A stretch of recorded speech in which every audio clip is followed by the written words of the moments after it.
guys, it's Vanessa from Unmasked. There's some additional ring cam footage for us to discuss. I personally feel like all of this ring cam footage has been incredibly chilling. And I know there's a lot of talk about whether it's relevant or not, what the importance is. And then there's some new interesting updates, including a new court filing. And I also wanted to answer some of the most frequently asked questions and comments from my last video because there were a lot.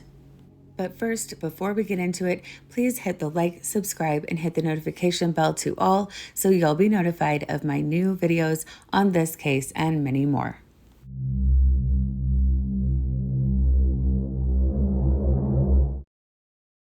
If you haven't seen part 1, where I go through the 4 to 5 a.m. footage with a walkthrough of the house with the light adjusted and just going over some new theories, it's linked in the description below, along with my entire Idaho 4 playlist. So a couple of days ago, the 3 to 4 a.m. footage from Linda Lane was released. Most of you have probably had a chance to see it by now. If not, it is linked with the other footage in the description. So there's a lot of talk around this footage, and there's a lot of good questions surrounding it, and we'll get to all of that. So this particular window, 3 to 4 a.m., is really important as it's referenced in the PCA as being the window of time when the, quote, suspect vehicle is seen entering the neighborhood around the 1122 King Road residence. Of course, everyone is innocent until proven guilty in a court of law. We always try to keep it to the facts, but naturally there's going to be some speculation and some theories. So first, I'm fairly certain that the whole sunroof confusion has been officially and adequately debunked by now, and I hope I was able to answer all of your questions in the last video. So just to clear this up and get it out of the way one final time, there was some Linda Lane footage that was put out by a couple channels that had the date and timestamps conspicuously removed. It was literally the first thing one would notice when they're watching this video, and that is always a huge red flag. So in this footage, there was a white sedan with a sunroof, and it was naturally very confusing for a lot of people because it seemed like it was being presented as the same 4 to 5 a.m. footage that we were all watching, except from a different angle. So since Brian Kohberger's vehicle does not have a sunroof, there were obviously a lot of people believing that this somehow exonerated him completely from being there. The actual footage was released afterwards, showing that this particular car was clipped from Linda Lane footage, but it was at 12:44 a.m. on the night of the murders, which was 3 hours before anything went down. So hopefully everyone understands by now that it was just presented in a confusing way, but for the final answer, Brian's car does not have a sunroof, and from what we can see and the facts that we have, neither does the vehicle in the Linda Lane footage. Okay, moving on. If you go through the 3 a.m. to 4 a.m. footage and again line it up with the probable cause affidavit, it starts to really bring everything together. It's so much different reading it on paper because we're actually seeing the supporting evidence that lines up with what investigators are alleging. I do think that investigators are using different camera footage. I absolutely don't think it's this one. I think they're using the camera footage from the house next door to the 1122 King Road residence because the Linda Lane footage seems to be about 2 minutes ahead.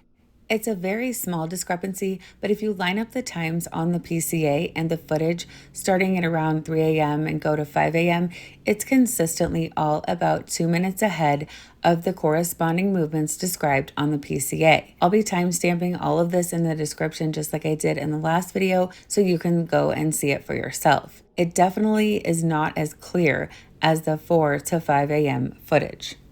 The PCA reads that at 3:26 a.m., the, quote, suspect vehicle was seen traveling westbound at the 700 block of Indian Hills Drive in Moscow. The next sighting was at 3:28 a.m. westbound on Steiner Avenue at Idaho State Highway 95.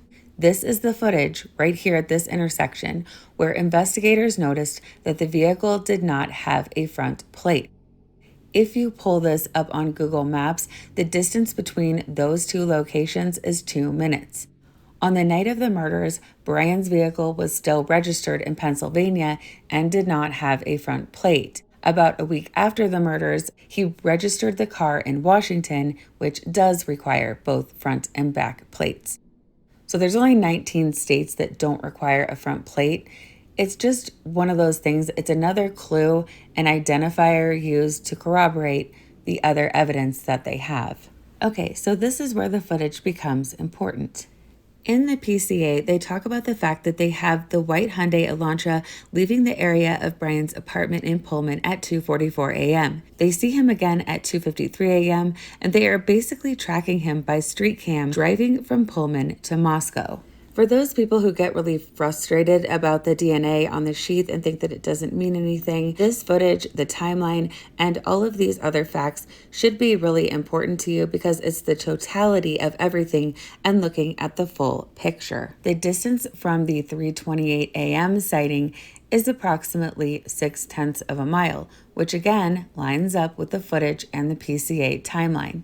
Investigators allege that the killer made 3 passes through the King Road neighborhood between 3 and 4 a.m. It doesn't specify the exact times of these 3 passes, but as you're about to see, it appears that we can see the times on this Linda Lane footage.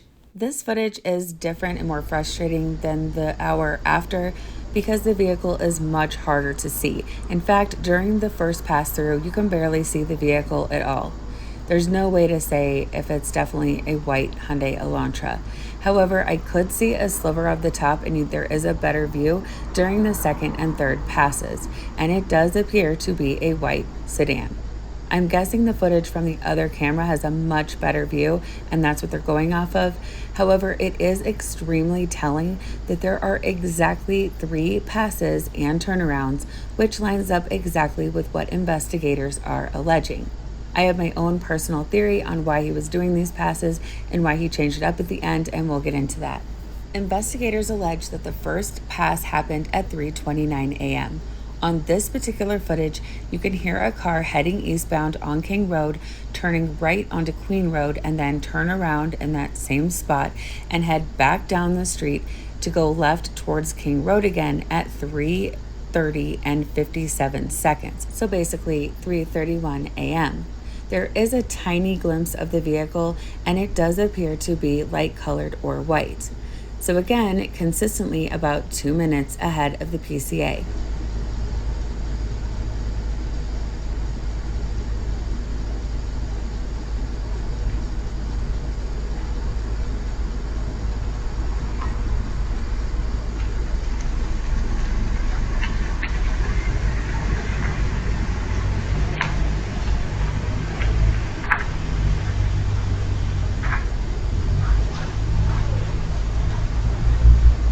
I think that there are 2 reasons for this. One, the time slightly varies from camera to camera, and I think it's that simple. And 2, the other camera is approximately 0.3 of a mile away in the west direction.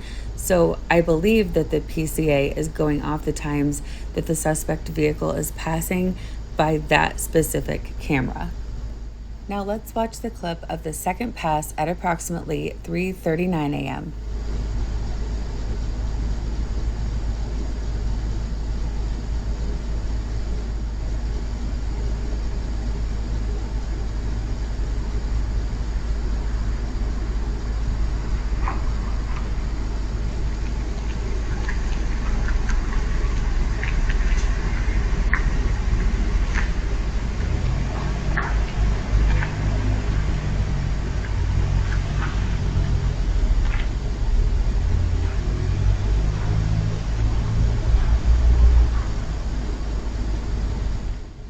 And as you're about to see, the third pass occurs at approximately 3:56 a.m.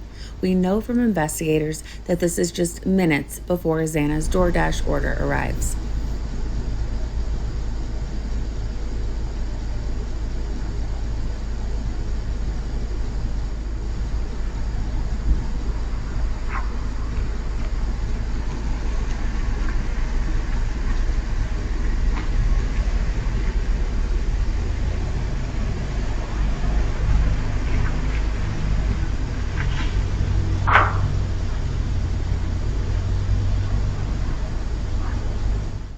The suspect vehicle seems to be making the circle around the house over and over like a shark circling its prey.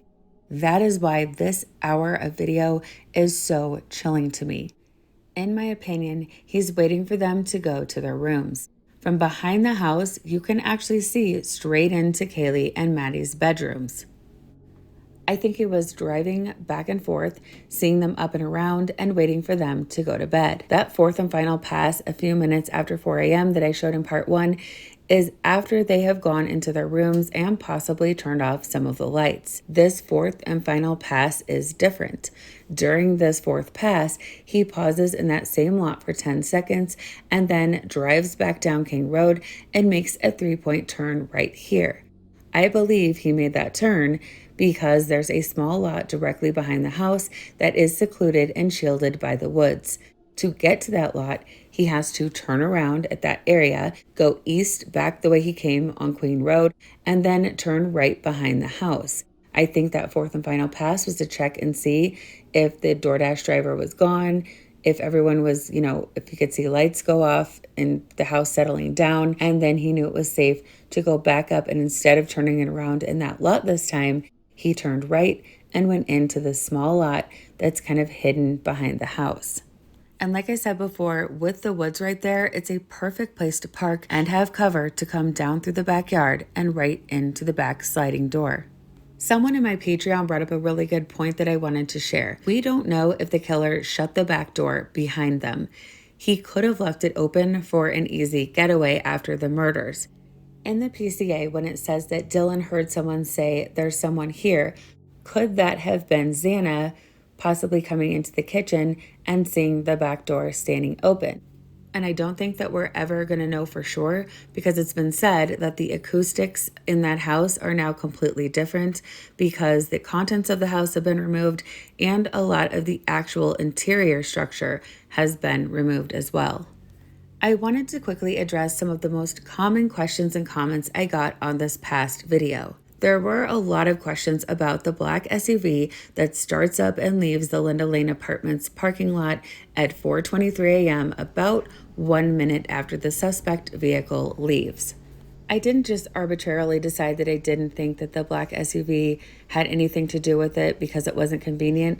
Let me explain my thoughts behind that.